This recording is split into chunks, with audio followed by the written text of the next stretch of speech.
Hello guys, this is Prakash sir और मैं आपका स्वागत करता हूं रैंक अप क्लासेस में। देखिए, आज हमारे चैप्टर का फर्स्ट पार्ट है, इसलिए हम एक स्ट्रेटजी आपके साथ डिस्कस करना चाहते हैं। तो बेसिकली हमारी जो क्लासेस की स्ट्रेटजी रहती है वो यही रहती है कि हम एक जीरो लेवल से स्टार्ट करते हैं और एक हीरो लेवल तक जाते हैं। अब इस जीरो लेवल को अगर हम एक इजी लैंग्वेज में समझने की कोशिश करें तो जैसे कि आज का जो आपका चैप्टर है, इस चैप्टर से रिलेटेड आपको कुछ चीजें पता होनी चाहिए जो कि आपने क्लास 6-7 में पढ़ा है। और अगर आपको ये चीजें नहीं पता तो बिल्कुल टेंशन लेने की बात नहीं है, हम कुछ ही मिनट्स में वो सारी चीजों को भी डिस्कस कर लेते हैं और एक बहुत बेस से, एक बहुत फाउंडेशन लेवल से अपनी चीजों को स्टार्ट करते हैं, जिससे कोई भी हो सबको ये चीजें समझ में आ जाए। और हमारा जो इंड गेम होता है, जो हमारी फाइनल स्ट्रेटजी होती है, वो ये रहती है कि हम एक हीरो लेवल तक पहुंचे। अब हीरो लेवल का मतलब ये है कि जब ये चैप्टर्स, जब ये पार्ट्स खत्म हो जाएंगे, इस चैप्टर का सारे पार्ट्स खत्म हो जाएंगे, तो कोई भी ऐसा क्वेश्चन नहीं होना चाहिए जो आपसे ना बने। आप सारे क्वेश्चंस को बहुत इजीली, बहुत ही इजीली और विदाउट, मतलब आप कोई भी क्वेश्चन देखें आपको डर ना लगे, आप बस उसको देखें और उसको बस कर दें। यही हमारी जो है ये इंड गेम स्ट्रेटजी रहती है, ठीक है। और एक बहुत इंपॉर्टेंट चीज कि अगर आपको कोई चीज समझ में नहीं आ रही है, फॉर एग्जांपल कोई क्वेश्चन है उसमें आपको कोई प्रॉब्लम आ रहा है, तो आप कमेंट सेक्शन में जाइए, वहां पे आप अपना क्वेश्चन पूछिए कि सर इस पर्टिकुलर क्वेश्चन में मुझको ये प्रॉब्लम आ रही है। मैं सारे कमेंट्स के रिप्लाई करता हूं, ठीक है। तो चलिए ठीक है, हम लोग अपना ज़्यादा टाइम वेस्ट नहीं करते हैं और अपनी क्लास पे आते हैं। यहाँ पे जो हमें बेस समझना है, जो हमको एक जीरो लेवल समझना है, वो ये है कि हाउ टू फाइंड एचसीएफ। तो पहले तो आपको एचसीएफ का फुल फॉर्म आना चाहिए, शायद आपको पता भी होगा, हाईएस्ट कॉमन फैक्टर।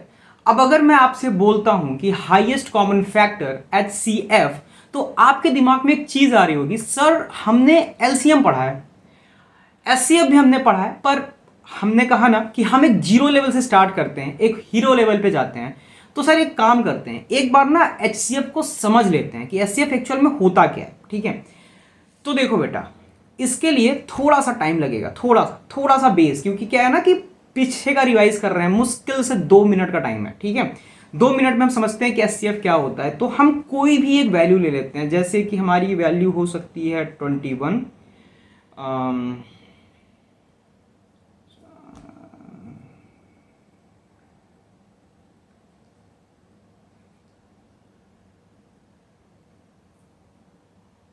45, ठीक है। 21 और 45, अब इन दोनों का यूज करके हम यहां पे समझने की कोशिश करेंगे एचसीएफ। तो बेटा देखो, एचसीएफ निकालने का क्या तरीका होता है। एचसीएफ निकालने का तरीका ये होता है कि 21 हम अलग से लिखेंगे और 45 हम अलग से लिखेंगे। अब 21 को हम फैक्टराइज करेंगे और 45 को हम फैक्टराइज करेंगे, ठीक है। तो अब 21 को फैक्टराइज करेंगे, क्या होगा, 3 सत्ते 21 और ये 7 इक्का 7, ठीक है। इसको करते हैं तो एक काम करते हैं, सीधा 5 से करते हैं, ठीक है। 5 9 45, अब यहाँ पे 3 तिरिक्का 9 और यहाँ पे आ गया 3 एकम 3।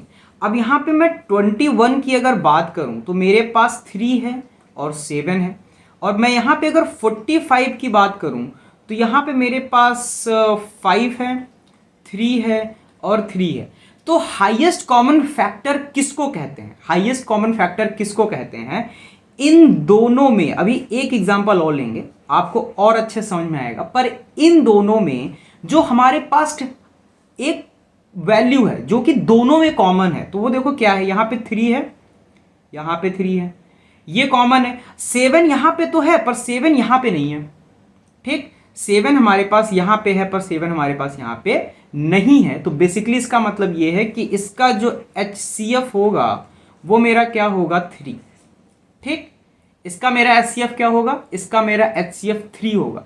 अच्छा, अब एक बात बताओ सर, अगर मैं इसी का एलसीएम निकालता तो, ऑफ द टॉपिक है, पर क्या है ना, बहुत बार, मतलब बहुत बच्चों को ये प्रॉब्लम हो जाती है एचसीएफ और एलसीएम के डिफरेंस में।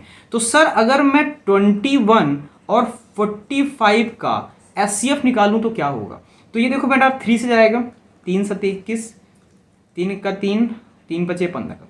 अब ये मेरा किससे जाएगा, 3 से जाएगा, 3 5 15 7। अब किससे जाएगा, 5 से जाएगा, ये 7 बचेगा यहाँ पे, तो यहाँ किससे जाएगा, 7 से जाएगा। तो बेसिकली क्या होगा कि मेरा जो एलसीएम होगा ना वो होगा 3 इंटू 3 इंटू 5 इंटू 7। मेरा एलसीएम बड़ा होता है, एचसीएफ जो है। अब देखो एलसीएम और एचसीएफ का मतलब समझो, एलसीएम और एचसीएफ का मतलब समझो। अब यहाँ पे बताते हैं आपको। तो यहाँ पे क्या आया मेरा एलसीएम जो आया मेरा 21 और 45 का कितना आया है 7 5 35 गुणित 3, तो 5 3 15, 5 3 15, 3 3 9 10, और फिर यहाँ पे 3, तो 5 3 15, 3 1 3, 315 आया है। ठीक है, यानी 315 मेरा क्या आया है एलसीएम। और मेरा एचसीएफ क्या आया है, एचसीएफ आया है 3। इसका मतलब सर मेरा एचसीएफ जो है वो छोटा होता है। और एचसीएफ और एलसीएम में अंतर ये है, पहले तो आप एचसीएफ को समझो। थोड़ा 1 मिनट, थोड़ा सा 1 मिनट रुक जाओ, बस मुझको 1 मिनट का टाइम दो, मैं एचसीएफ एलसीएम को ढंग से समझा दूं, उसके बाद हम अपने क्लास में प्रोसीड करेंगे। 1 मिनट का टाइम दो यार। देखो हम यहाँ समझने आए ना, हम मैथ के बच्चे, हम रट्टा नहीं मारते, हम चीज़ों को समझ के चलते हैं, तो समझ लेते हैं यहाँ पे। तो यहाँ पे क्या है बेटा, एचसीएफ का मतलब ये है कि वो छोटी से छोटी वैल्यू, ध्यान से समझना, एचसीएफ का मतलब वो है वो छोटी से छोटी वैल्यू जो इन दोनों को डिवाइड कर दे, जो इन दोनों को डिवाइड कर दे, जो इन दोनों को डिवाइड कर दे। 3 मेरा 21 को भी डिवाइड करेगा, 3 मेरा 45 को भी डिवाइड करेगा। ये होता है बेटा एचसीएफ। एलसीएम क्या होता है, वो वैल्यू जो इन दोनों से डिवाइड हो जाए। मेरा 315 21 से भी डिवाइड हो जाएगा, 315 45 से भी डिवाइड हो जाएगा। तो बेसिकली बस इतना सा डिफरेंस होता है। ठीक है, अब यहां पे मैं आपको बता दूं, इस चैप्टर में आपको एचसीएफ और एलसीएम का क्या रोल आने वाला है, मैं आपको बता दूं एचसीएफ और एलसीएम का क्या रोल आने वाला है। एचसीएफ का ही आएगा, एलसीएम का नहीं आएगा। तो बेसिकली मैटर ये है कि आपने यहां पे देखा 21 और 45। अब आपने क्या किया, आपने बोला सर इसका जो एचसीएफ था वो था 3, इसका मतलब कि 3 मैं इससे भी डिवाइड कर सकता हूं और 3 में मैं इससे भी डिवाइड कर सकता हूं। ठीक है, मतलब इन दोनों में 3 कॉमन है। ये जो वर्ड है ना कॉमन, ये पूरे क्लास में यूज होने वाला है, इसलिए ध्यान से समझ लो। 3 जो मेरा है वो कॉमन है। तो अभी क्या है, मैं अभी से आपको बताता हूं, 21 और 45 में अगर मेरा 3 कॉमन है तो एक काम करूं मैं, अगर मैं 3 को कॉमन ले लूं, अगर मैं बोल दूं कि सर इसमें भी 3 है, इसमें भी 3 है, मैंने देखा इसमें भी 3 है, इसमें भी 3 है, तो मैं 3 को अगर कॉमन ले लूं तो यहां क्या आ जाएगा, यहां 7 आ जाएगा, यहां 7 आ जाएगा। ठीक है, और मान लो ये प्लस में होता, ठीक है, ये प्लस में होता, यहां पे होता 21 प्लस 45। अब मुझको इन दोनों में कुछ कॉमन लेना है, एक ऐसी वैल्यू जो दोनों में कॉमन आ जाए। तो मैं बोल दूंगा कि सर यहां पे ना, यहां पे क्या है, मेरा 7 आ जाएगा, और यहां पे मेरा क्या आ जाएगा, 3 का 3 और 3 5 15। इसका मतलब क्या है सर कि अगर अब मैं इसमें इसको मल्टीप्लाई करूंगा तो 21 आएगा, और इसमें इसको मल्टीप्लाई करूंगा तो 45 आएगा। इसका मतलब सर मुझे इन दोनों में कॉमन जो है वो 7:15 है। अगर आपको समझ में नहीं आ रहा है कोई बात नहीं, नेक्स्ट जो क्वेश्चन है उसमें हम बहुत अच्छे समझेंगे, पर यही हम पूरे चैप्टर में लेके चलने वाले हैं। और अगर आपको कोई भी दिक्कत आती है एंड ऑफ द टॉपिक, अगर ये जो क्लास है खत्म होती है तब भी आपको कोई दिक्कत आती है, आप कमेंट सेक्शन में जाइए, पूछिए वहां पे। ठीक है, कमेंट सेक्शन आपका है। चलिए ठीक है, आगे चलते हैं और क्वेश्चन नंबर 1 देखते हैं हम अपना। ठीक है, अब क्वेश्चन नंबर 1 हमसे बोलता है 25x² माइनस 15x²। बेटा अभी ना क्या है, जब ये फैक्टराइज करने को आएगा तो क्वेश्चन कैसे आएगा, फैक्टराइज दिस इक्वेशन। ठीक है, क्वेश्चन यही आने वाला है। तो बात क्या है, यहां कैसे फैक्टराइज करेंगे, तो सबसे पहले तो हम 25 और 15 का क्या लेंगे, एचसीएफ लेंगे। तो 25 देखे, अभी 1-2 सवाल को हम लोग सही से करेंगे, ऐसे करेंगे जैसे एकदम बढ़िया से प्यार से करेंगे। तो 25 और 15 को हम जब एचसीएफ लेंगे तो यहाँ किससे 5 से काटते हैं, 5 25, यहाँ 5 से काटते हैं, यहाँ भी 5 से काटते हैं, 5 3 15, यहाँ 3, ठीक है। तो अगर मैं 25 की बात करूँ तो 5 इंटू 5 आया है, और अगर मैं 15 की बात करूँ तो 5 इंटू 3 आया है। इसका मतलब मेरा 5 यहाँ पे कॉमन है, मेरा यहाँ पे 5 कॉमन आ गया, ठीक है। अब मेरा यहाँ पे अगर 5 कॉमन आता है, इसका मतलब ये है कि अब मैं इन दोनों वैल्यूज़ में 5 को कॉमन ले सकता हूँ, ठीक है। अब मुझे ये पता है कि यहाँ पे जो HCF है वो मेरा 5 आ गया, नॉर्मल है। तो अब क्या मैं इन दोनों में 5 को कॉमन ले सकता हूँ? जी सर ले सकता हूँ। अब एक बात बताओ यार, अब इन दोनों में तो मैंने 5 को कॉमन ले लिया, ठीक है, पर मैं इन दोनों में क्या करूं, इन दोनों का मैं क्या करूं, इनका भी कुछ कॉमन लेना। बेसिकली हमको कॉमन लेना है जब फैक्टराइज करने को आता है। इसका मतलब ये है कि कोई वैल्यू को कॉमन ले लेना है, ठीक है, और उसके बाद क्या करना है, वैल्यू को कॉमन लेना है और फिर अपना खेल शुरू करना है। तो बेसिकली देखो यहाँ पे क्या है यहाँ पे ये बेटा कि यहाँ पे तो 5 कॉमन आ गया। अब एक्स स्क्वायर का क्या मतलब होता है, तो हमने पढ़ा है कि सर एक्स स्क्वायर का मतलब होता है एक्स इंटू एक्स। तो बेसिकली ये क्या लिखा है, 25x इंटू एक्स लिखा है, माइनस 15xy लिखा है, ठीक है। इसको भी एक तरीके से और समझेंगे हम, थोड़ा सा रुक जाइए। तो अभी क्या है कि सर यहाँ पे और यहाँ पे अगर हम कुछ कॉमन लेते हैं तो 5 कॉमन लेंगे, 5 कॉमन लेंगे, ठीक है सर। अब अगर मैं सर इसमें और इसमें कुछ कॉमन लेता हूं तो यहां पे मुझे सर दिख रहा है x और यहां भी सर दिख रहा है x, तो सर अब मैं x कॉमन ले लूंगा, ठीक। अभी आप ही कर रहे हैं, ढंग से थोड़ा सा प्यार से समझिए। इन दोनों में मुझको कुछ कॉमन लेना है, तो सर 25x और 15xy में मैंने 5x कॉमन ले लिया, ठीक। अब अगर सर मैं यहाँ पे 5x कॉमन ले लेता हूं तो अब मुझे ब्रैकेट लगाना है और मुझको जो वैल्यूज बची हुई हैं, जो वैल्यूज कॉमन लेने के बाद बची हुई हैं, वो वैल्यूज मुझको यहाँ पे लिखनी है। तो अब देखिए यहाँ पे वैल्यूज कौन सी बची हुई हैं। तो इसके लिए दो तरीका, पहला तरीका जो अभी यूज करेंगे उसके बाद कभी यूज नहीं करेंगे, ठीक है। अभी यूज करेंगे उसके बाद कभी नहीं यूज करेंगे। तो बेटा सुनो, ये हम डिवाइड पढ़ चुके हैं, पर नॉर्मल सी बात है, जीरो टू हीरो चलना है तो थोड़ा सा फिर से चलेंगे। तो यहाँ पे 25x स्क्वायर था। अब यहाँ पे देखो, जैसे मैंने तभी बोला था ना कि 21 और 45 में मेरा क्या आया था, 3 कॉमन आया था। इसका मतलब अगर मैं इसको इससे मल्टीप्लाई कर दूं, तभी मैंने बोला था, ठीक है, मैंने तभी बोला था। तो अभी क्या सीन है कि अगर मैं 5 से, यानी अगर मैं यहाँ पे 25x स्क्वायर में 5x डिवाइड कर दूं तो वही वैल्यू आ जाएगी जो मुझको यहाँ पे लिखना है। और अगर मैं इन दोनों को आपस में मल्टीप्लाई कर दूं तो ये वैल्यू आनी चाहिए। मैटर तो वही है ना, मतलब यार ये तो नॉर्मल मैथ, मतलब ये तो नॉर्मल मल्टीप्लिकेशन और डिवीजन का मैटर हो गया कि मतलब सर मल्टीप्लिकेशन डिवीजन, सर आप हमको क्या समझ के बैठे, मतलब हम इतने भी पागल नहीं है सर, हमको आती है चीज़, ठीक है। तो अब देखो बेटा, अब यहाँ पे क्या है, 5 है और 25 है, तो हमको पता है 5 है और 25 पहुँचना है, तो 5 से मल्टीप्लाई कर दें तो 25 पहुँच जाएगा। अब x है और x स्क्वायर पहुँचना है, x है और x स्क्वायर पहुँचना है, तो हम x से मल्टीप्लाई कर दे तो सर हमारा x स्क्वायर हो जाएगा। इसका मतलब सर ये जो चीज़ है हम इसको यहाँ पे लिख देंगे 5x, और अगर हम इसको सर आपस में मल्टीप्लाई कर देते हैं तो ये मेरा 25x स्क्वायर आ जाएगा सर। इन दोनों को आपस में मल्टीप्लाई कर देंगे 25x स्क्वायर आ जाएगा, इसमें इसको डिवाइड कर देंगे तो 5x आ जाएगा। मैटर वही है यार, घुमा फिरा के वही आपसे पूछ रहा है, आप क्या ही इसमें फंस रहे हो, ठीक है। इन सब क्वेश्चन में फंसना नहीं है, ये तो मैं आपको बता दे रहा हूँ, ये सब एकदम चूरन सवाल है, इन सब में फंसना नहीं है, ठीक है। इसको सिखाने का ना एक बहुत अच्छी चीज़ है, आगे डिस्कस करेंगे, क्योंकि ये आपका बेस है यार, ये पूरा का पूरा जो आपका चैप्टर है ना वही बेस है। अब सोचो अगर ये बेस है तो फिर अपर होगा क्या, देखो बहुत जबर चीज़ है। जुड़े रहिए साथ में, सारी चीज़ें प्यार से लेके चलेंगे हम लोग, ठीक है, प्यार से लेके चलेंगे, इकरार से लेके चलेंगे, ठीक है, ओके। अब देखो बेटा यहाँ माइनस का साइन था तो माइनस का साइन हमको लगाना पड़ेगा यहाँ पे, ठीक है। एक सवाल को इतना टाइम देने का यही मतलब है कि आप समझ जाओ, अगले सवाल में इतनी दिक्कत आपको ना आए, ठीक है। तब भी दिक्कत आती है, कमेंट सेक्शन आपके लिए है, आप वहां पे जाके बोलो सर नहीं समझ में आया, मैं दोबारा पढ़ाऊंगा, लिटरली पढ़ाऊंगा, ठीक है। पूछो आप एक बार मुझसे, प्यार से बोलना है, पूछ लेना, ठीक है, ओके।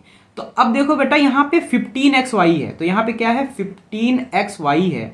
अब यहाँ पे 5x था, हमने जो कॉमन लिया था, तो 5 में ऐसा क्या करूं 15 आ जाए, तो सर मैं 3 से कर दूं तो 5 के 15 होता है। अब बेटा मेरा यहाँ पे x है और xy लाना है, अच्छा, इसका क्या मतलब है, इसको थोड़ा आसान भाषा में समझते हैं। आपके पास एक रोटी है, एक रोटी, रोटी और परेठा में अंतर जानते हैं ना। परेठा, परेठा क्या होता है? परेठा होता है जिसमें घी लगा के उसको सेका जाता है, रोटी नॉर्मल सेक देते हैं आटे को, ठीक है। तो आपके पास एक रोटी है और आपकी मम्मी ने बोला कि आपके पास एक परेठा और एक रोटी होना चाहिए, एक परेठा और एक रोटी होना चाहिए, और आपके पास एक रोटी है। तो आप मम्मी से क्या बोलोगे कि मम्मी मेरे पास एक रोटी है, मुझको आप एक परेठा अगर और दे दो, तो मेरे पास परेठा भी हो जाएगा, मेरे पास रोटी भी हो जाएगी। चलो ठीक है, दूसरे तरीके से समझते हैं, ठीक है। हो सकता है परेठा रोटी ना समझ में आए। आपके एग्जाम में डिमांड की गई है कि आपको एक पेन और एक पेंसिल लेके आना है। आपके पास पेंसिल था, मान लो आपके पास पेंसिल था, लेकिन आपके पास पेन नहीं था। आप एग्जाम हॉल में पहुंचे, तो अब क्या करोगे? आप अपने टीचर से एक पेंसिल और एक पेन मांगोगे। अगर आप एक पेंसिल और एक पेन मांगोगे तो आपके पास दो पेंसिल हो जाएंगी, एक पेन हो जाएगा। तो आप अपने टीचर से क्या बोलोगे कि सर मेरे पास पेंसिल ऑलरेडी थी, आप बस मुझे पेन दे दीजिए। तो अगर आप मुझे पेन दे देंगे तो मेरे पास एक पेंसिल और एक पेन हो जाएगा। तो बेटा देखो यहां पे मेरे पास x ऑलरेडी है, मुझे अब सिर्फ y चाहिए। मेरे पास यहां पे x ऑलरेडी है, मुझे सिर्फ y चाहिए। तो मैं यहां पे अगर y ले लेता हूं तो मेरे पास एक्स वाई आ जाएगा। अब इन दोनों को अगर मैं आपस में मल्टीप्लाई करता हूं तो मेरा ये आ जाएगा, और अगर इसको इसमें मल्टीप्लाई करता हूं x में तो एक्स वाई आ जाएगा। तो मेरा 15xy आ गया। तो यानी यहां पे मेरा क्या आएगा? 3y। ठीक है बेटा।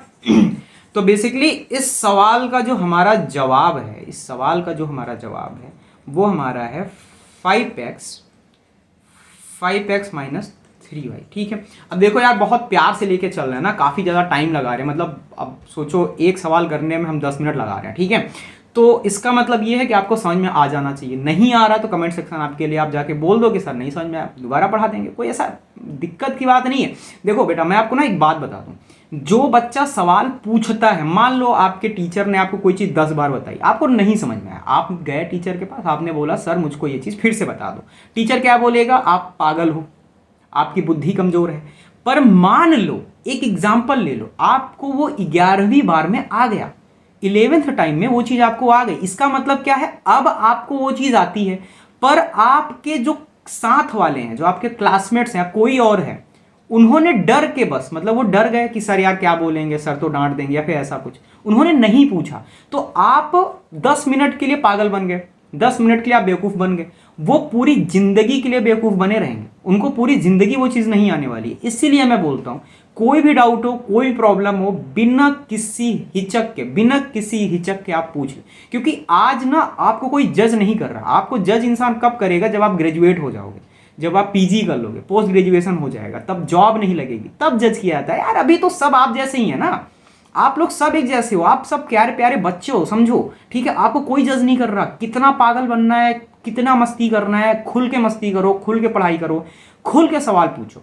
आपके दिमाग में जो आ रहा है, ठीक है, जो भी आ रहा है कि सर एक चीज़ बताइए, अगर चांद जो है वो अर्थ का चक्कर लगा रहा है, अर्थ जो है वो सन का चक्कर लगा रहा है, तो सन किसका चक्कर लगा रहा है सर? ठीक है, सन। ये सवाल आपके दिमाग में आना चाहिए बेटा, ऐसे सवाल आपके दिमाग में आने चाहिए। अच्छा सर मान लीजिए सन हमारी गैलेक्सी चक्कर लगा रहा है, तो सर गैलेक्सी किसका चक्कर लगा रही है सर? मतलब ये सारी चीज़ें ना आपके दिमाग में आनी चाहिए, ठीक है। चलिए आगे चलते हैं नेक्स्ट क्वेश्चन पे। अच्छा ठीक है, ये भी है। अब इसमें क्या है बेटा, यहाँ पे मेरे पास 3 टर्म्स है, वहाँ 2 टर्म्स था, यहाँ 3 टर्म्स है। तो अभी इसको हम जल्दी जल्दी करेंगे। 12 लिखेंगे, 15 लिखेंगे, 6 लिखेंगे।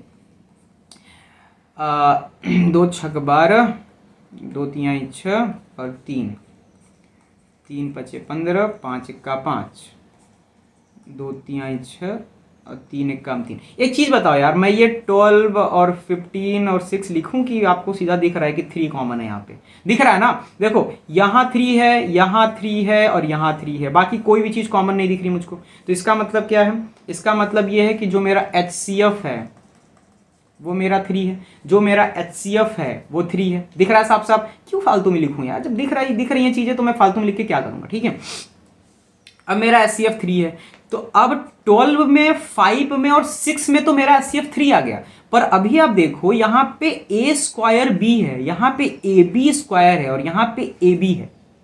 अब A²B का क्या मतलब होता है, AAB, AB की स्क्वायर का क्या मतलब होता है, ABB, और AB का क्या मतलब होता है, AB। अब आप देखो इन तीनों में कॉमन क्या है, तो यहाँ पे AB है, यहाँ पे AB है और यहाँ पे AB है, तो AB कॉमन है। तो क्या सर मैं 3AB अपना HCF ले लूँ पूरा मिला के, मतलब एक तरीके से इनमें और इनमें, इनमें और इनमें, इनमें इनमें, वर्ड्स में और वैल्यूज में, वर्ड्स में और वैल्यूज में, वर्ड्स में और वैल्यूज में, इन तीनों में 3AB में कॉमन ले लूं। ठीक है सर, मैं क्या अपना बोल दूं अब सीधा सीधा, एक मिनट थोड़ा कलर चेंज कर लेते हैं, बस देखने में सुंदर लगता है, ऐसा कुछ नहीं है। तो यहाँ पे मैं क्या लिख लूँ कि यहाँ पे मेरा जो HCF है वो मेरा सर फाइनली क्या है, वो मेरा 3AB है। ठीक है, मैं ये लिख लूँ। तो अब मैं यहाँ पे क्या करूँगा, 3AB ब्रैकेट। ठीक है, अब क्या बताओ, मुझे फिर से डिवाइड करने की जरूरत है कि आप समझ चुके हो ना। ठीक है, तो सीधा सीधा चलते हैं। अब देखो यहाँ पे 3 है और 12 लाना है, 3 है और 12 लाना है, तो 3 एक कम 3, 3 दूनी 6, 3 तिरिका 9, 3 चौक 12। ठीक है, तो यहाँ पे मेरा 4 आ जाएगा, 3 चौक 12, 4 3 जा 12, 4 3 जा 12, 4 3 जा 12। ठीक है, मेरा आ गया, कोई दिक्कत नहीं है, समझ में आ रही चीजें, ओके। अब सर यहाँ पे मेरे पास AB था, मतलब मेरे पास अभी पेंसिल और पेन वाला मैंने एग्जांपल दिया। ठीक है, मान लो कि A, B और A है, तो यहाँ पे क्या है मेरे पास, यहाँ पे ऐसा लिख लेते हैं ना, AAB है, यहाँ पे क्या है ABB है और यहाँ पे क्या है AB है। ठीक है, तो यहाँ पे AB ऑलरेडी है, AB यहाँ से मेरा कट गया मान लो, तो मेरे पास A बचा है, तो A मैं यहाँ लिख दूंगा। ठीक है, जो बचेगा उसको हम लिख देंगे, जो बचेगा उसको हम लिख देंगे। अब यहाँ पे प्लस का साइन लगेगा और यहाँ पे क्या 15 है, 3 5 15। अब सर यहाँ पे AB मेरे पास है और यहाँ पे भी AB मेरे पास है, तो यहाँ पे क्या बचा, B बचा, तो 5B मेरे पास आ गया सर, ओके। अब यहाँ पे माइनस का साइन लग जाएगा सर मेरा। ठीक है, समझ में आ रही चीज है ना, माइनस का साइन लग जाएगा। अब यहाँ पे सर 3 है, यहाँ 6 है, यानी मैं क्या ले जाऊंगा, 2 टाइम्स ले जाऊंगा, और यहाँ पे क्या था, AB था, यहाँ भी AB था, तो मेरा कुछ नहीं आएगा। तो जो मेरा फाइनल में जो मेरा बेटा आंसर आने वाला है वो आने वाला है 3AB 4A plus 5B minus 2।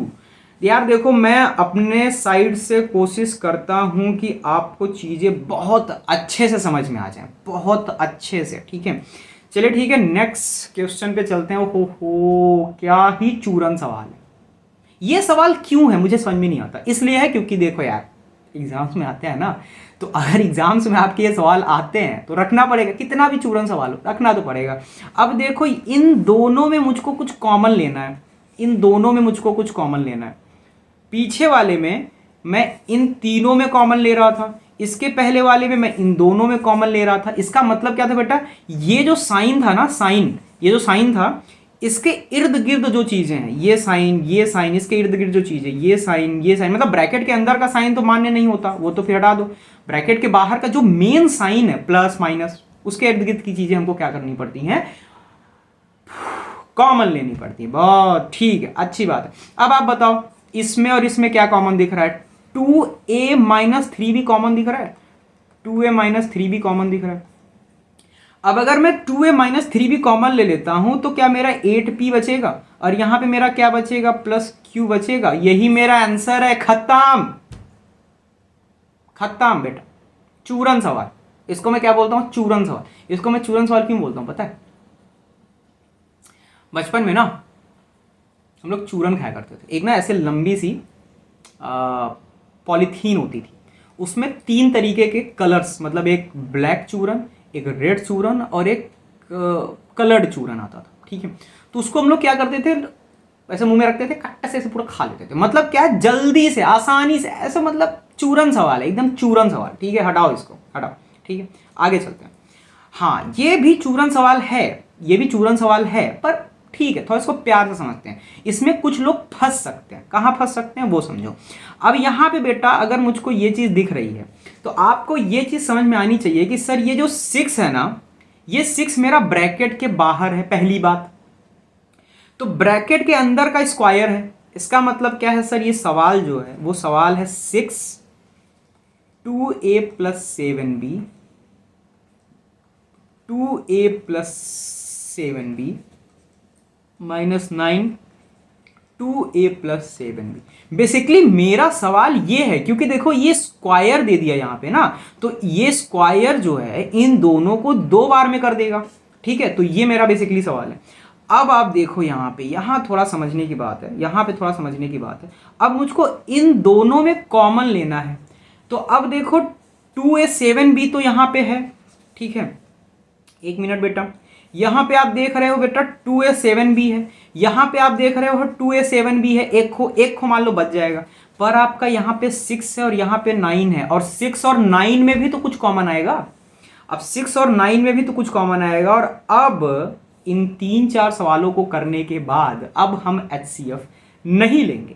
अब हम थोड़ा थोड़ा प्रो लेवल पे चल रहे हैं, अब हम HCF नहीं लेंगे। HCF 0 लेवल का था, अब हम level 1, level 2, level 3, level 4 cross कर रहे हैं, अभी लेवल 10, 11 पे चल रहे हैं। तो देखो बेटा 6 और 9 में कॉमन क्या है, 6 और 9 में क्या कॉमन है? क्या 6 मेरा 3 से डिवाइड हो रहा है? Yes sir. 9 मेरा 3 से डिवाइड हो रहा है? Yes sir. 2 से हो रहा है 6? Yes sir. 2 से हो रहा है 9? No sir.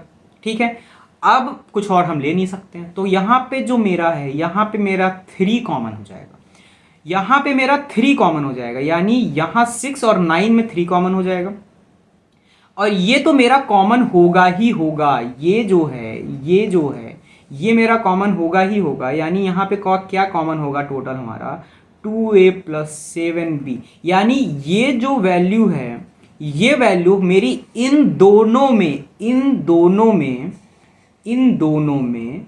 एक मिनट, इसको हटा दें थोड़ा पहले हम, है ना, इसको हम क्या करें, इसको हम हटा दें, इसको भी हटा दें। हाँ, अब देखो बेटा, अब आप देखो थोड़ा ध्यान से, इन दोनों में, ठीक, इन दोनों में मेरा जो कॉमन आया है, वो कॉमन मेरा क्या आया है, 2a प्लस 7b कॉमन आया है। ठीक है, अब मेरा 2a प्लस 7b कॉमन आ गया, तो अब यहाँ पे क्या बचेगा मेरा, अब यहाँ पे क्या बचेगा, 3 और 6, ऐसा क्या मल्टीप्लाई करें 3 से कि 6 आ जाए तो 2। अब 2a 7b चला गया, तो 2a 7b एक चला गया है, एक बचा है, तो 2a प्लस 7b लिख देंगे। ठीक है, अब यहाँ पे क्या है, माइनस का साइन, तो माइनस का साइन लगाएंगे।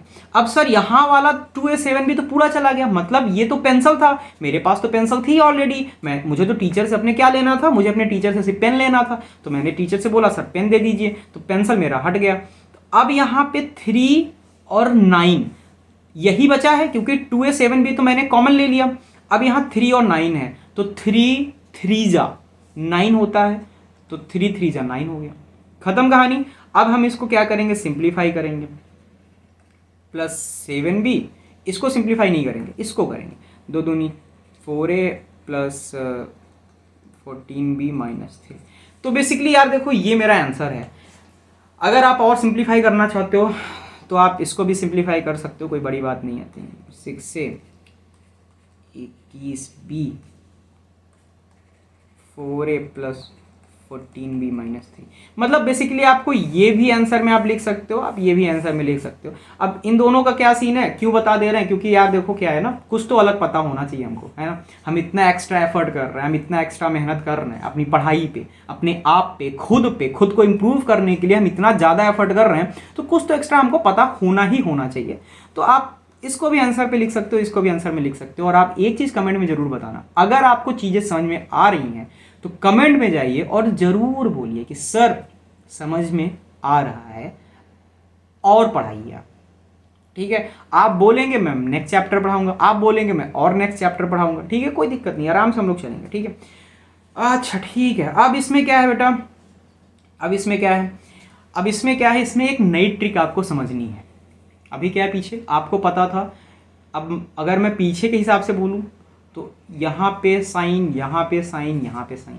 अब इसमें मुझको क्या लेना है, इसमें मुझको क्या लेना है, कॉमन लेना है। पर मुझको दिख रहा है कि सर यहाँ पे मैं कॉमन क्या ही ले लूँ, क्योंकि यहाँ पे x प्लस 3, यहाँ 3 है, यहाँ x है, तो कैसे कॉमन ले लूँ, चारों में मैं कॉमन ले नहीं सकता। ठीक है, 1 हो जाएगा बेसिकली कॉमन, मतलब ये हो सकता है, ठीक है, पर देखते हैं, इसको करने का एक और तरीका है।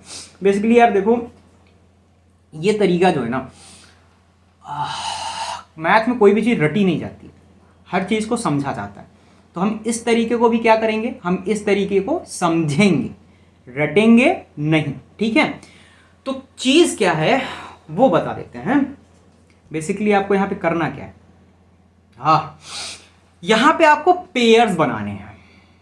कैसे पेयर्स बनाने हैं, जिनका हम कॉमन ले सकें, जिनका हम कॉमन ले सकें ऐसे पेयर्स बनाने हैं। अगर एक चीज़ बता देता हूँ, ये सवाल तो आपको समझ में आ जाएगा, पर अगर आपको इसका मेथड, या फिर आप बोल सकते हो सर ये क्यों हुआ, सर ऐसा ही क्यों, आप पीछे तो सारे के सारे ये जो थे इसको अलग अलग से आप कॉमन ले लेते थे, सर यहाँ पे भी तो मैं कॉमन ले सकता हूँ, 1 कॉमन ले सकता हूँ sir, x cube minus 3x square plus x minus 3 आ जाएगा सर मेरा। आपने यही बोला था ना कि कॉमन लेना है, बेसिकली हमको एचसीएफ का यही मतलब था। तो सर यहाँ पे आप ट्रिक क्यों चेंज कर रहे हैं, इसका जवाब हम आगे देंगे। क्या अभी दे देंगे तो आपको समझ में नहीं आने वाला है, ठीक है, लिटरली नहीं समझ में आने वाला है। अभी आप बस एक तरीका समझ लो, आगे इसका जवाब बहुत प्यार से और डिटेल में देंगे। इसीलिए हमने बोला था जीरो से हीरो का सफ़र है, और वो जो डिटेलिंग है ना वो अबाउट 50 पे आती है, 50% पे आती है। तो अभी तो हम लोग 20-25 पे चल रहे हैं ना, तो अभी 50 पे आने तो दीजिए, आराम से चलेंगे। तो चलिए ठीक है, इसको क्या करते हैं, इसको ग्रुपिंग करते हैं। बेसिकली ऐसे ऐसे करके 2 ग्रुप बनाते हैं और कोशिश करते हैं कि इन दोनों ग्रुप्स में हम कुछ कॉमन लेके चले आए, कुछ कॉमन लेके चले आए हम, ठीक है। तो अब हमको यहाँ पे एक चीज़ दिख रही है कि यहाँ पे सर x-3 है। यहाँ पे देखो बेटा, थोड़ा दिमाग तो लगाना पड़ेगा। अब ऐसा नहीं है कि यहाँ पे हर चीज़ ऐसे चलेगी, यहाँ थोड़ा दिमाग तो लगाना पड़ेगा। तो यहाँ पे सर हमको ना x-3 दिख रहा है, और सर हमको यहाँ पे भी x-3 दिख रहा है।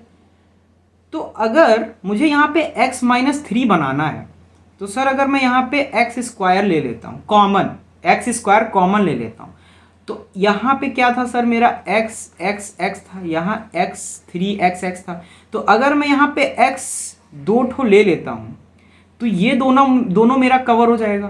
तो यहाँ पे मेरा क्या बचेगा सर, x-3 बचेगा, और प्लस का साइन लगा के अगर सर मैं यहाँ पे 1 कॉमन ले लेता हूँ तो यहाँ पे भी सर मेरा x-3 बचेगा इसमें।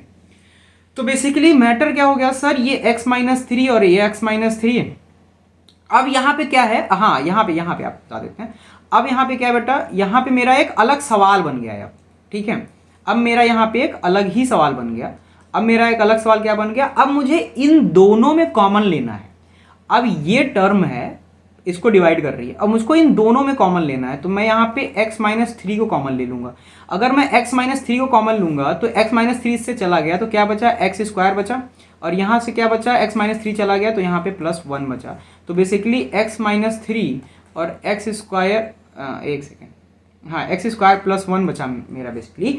तो मैटर क्या है, देखो सवाल तो आपको समझ में आ गया, ऐसा कुछ नहीं है, सवाल में बहुत बड़ी चीज़ नहीं है। बेसिकली क्या है, हमको पेयर्स बनाने हैं यहाँ पे, ठीक है।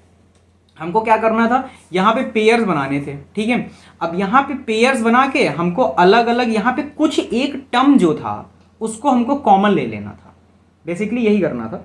और टेंशन ना लीजिए, इसको थोड़ा सा और डिटेल में हम समझेंगे, ऐसा नहीं है, ठीक है।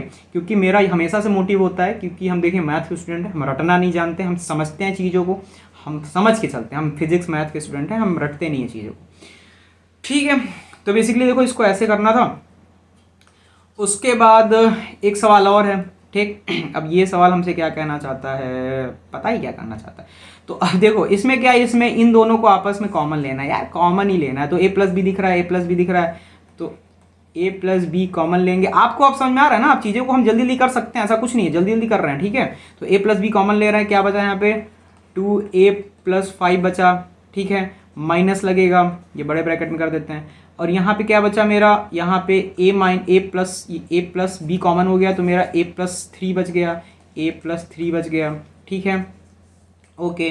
तो a+b मेरा कॉमन है यहाँ पे, और यहाँ पे 2a+5, यहाँ पे माइनस खुलेगा तो यहाँ पे जब ब्रैकेट खुलेगा तो ये -a हो जाएगा, ये -3 हो जाएगा।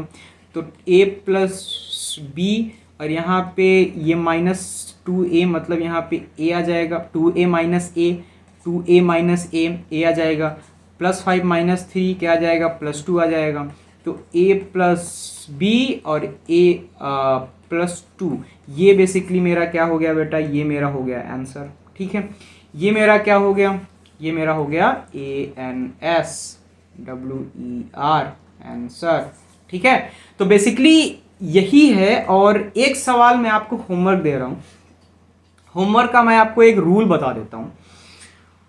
होमवर्क का रूल ये है बेटा कि आपको होमवर्क करना है, पक्का करना है, छोड़ना नहीं है, करना है मतलब करना है। ठीक है, होमवर्क आपको करना है। और होमवर्क बहुत चूरन सा सवाल है, बहुत चूरन सा सवाल है। बेसिकली करना क्या है, इन दोनों में कॉमन खोजना है, कॉमन लेना है, कॉमन ले लेना है, बस खत्म कहानी। ठीक है, 9A है और 12AA है, आपको इन दोनों में कॉमन लेना है और कमेंट सेक्शन में लिखना है। अगर आपने किसी और का देख के कमेंट सेक्शन में लिखा तो यार देखो वो चीटिंग है, वो ऐसे नहीं चलेगा। ठीक है, आपको कमेंट सेक्शन में आंसर लिखना है। ठीक है, कोई और लिख चुका है इससे फर्क आपको नहीं पड़ता, आपको खुद को पढ़ना है ना, खुद को आपको पढ़ना है, आपको पढ़ना है ना, आपको इंटेलिजेंट बनना है ना, आपको खुद को इंप्रूव करना है ना, टॉप मारना है ना, एक अच्छे लेवल पे पहुंचना है ना, या फिर ये भी हो सकता है कि आपको पास करना है ना। ठीक है, ऐसा तो नहीं है यार कि मतलब ऐसे एग्जाम के 2 दिन पहले पढ़ाई हो रही, कोई दिक्कत नहीं, एग्जाम के 2 दिन पहले भी आराम से वीडियो पूरा देख लोगे, सारी चीज़ें सही हो जाएंगी, पास कर जाओगे, अच्छे खासे नंबर आ जाएंगे, इतनी तो गारंटी मैं देता हूँ। ठीक है, अगर वो लास्ट टाइम वाला होता है ना कि यार सर